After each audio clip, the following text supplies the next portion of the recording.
T20 ప్రపంచకప్ 2024లో ఒక్క match మాత్రమే మిగిలి ఉంది. మరికొన్ని గంటల్లో జరిగే ఫైనల్లో ఛాంపియన్గా నిలిచేందుకు రెండు జట్లు సిద్ధమయ్యాయి. టైటిల్ పోరులో భారత్, సౌతాఫ్రికా జట్లు తాడో పేడో తేల్చుకోనున్నాయి. బార్బడోస్ వేదికగా ఈ ఫైనల్ జరగనుంది. ఇక ఈ మ్యాచ్ భారత కాలమానం ప్రకారం రాత్రి 8 గంటలకు ఆరంభం కానుంది. ఫైనల్ మ్యాచ్కు రిజర్వ్ డే ఉంది. వర్షం కారణంగా 29న ఫైనల్ జరగకపోతే 30న నిర్వహిస్తారు. అది సాధ్యం కాకపోతే ఇరు జట్లను ఛాంపియన్గా ప్రకటిస్తారు. టీమిండియా, సౌతాఫ్రికా జట్లు ఒక్క మ్యాచ్లో కూడా ఓడిపోకుండా ఫైనల్కు చేరడం విశేషం. సీనియర్ లెవెల్లో ఐసీసీ టోర్నీల్లో ఫైనల్కు చేరడం సౌతాఫ్రికాకు ఇదే తొలిసారి. ఫైనల్ మ్యాచ్ కోసం టీమిండియా ఒక మార్పు చేసే అవకాశం ఉంది.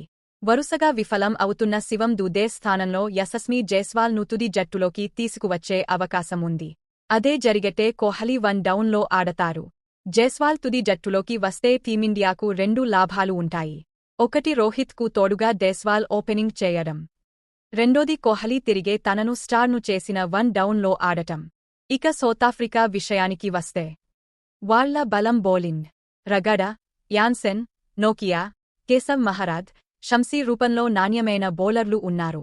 ఇక బ్యాటింగ్లో డికాక్, మిల్లర్, క్లాసెన్, స్టగ్స్లు పచ్లో ఉన్నారు. ఫైనల్ పోరు హోరాహోరీగా సాగడం ఖాయం. టీమిండియా ఫైనల్లో విజయం సాధించాలంటే ఎటువంటి తప్పు చేయకూడదు. అయితే ఇప్పటి వరకు తుది జట్టును మార్చని టీమిండియా ఫైనల్లో మార్పు చేసేది కూడా అనుమానమే. అయితే దూబే వల్ల టీమిండియా ఓడితే మాత్రం అతడు మరో విజయ్ శంకర్ లా కనిపించకపోవడం ఖాయం. టీమిండియా తుది జట్టు అంచనా: రోహిత్ శర్మ కెప్టెన్, జైస్వాల్, దూబే, విరాట్ కోహ్లీ, రిషభ్ పంత్, సూర్యకుమార్ యాదవ్, హార్దిక్ పాండ్యా, జడేజా, అక్షర్ పటేల్, కుల్దీప్ యాదవ్, బుమ్రా, అర్ష్దీప్ సింగ్.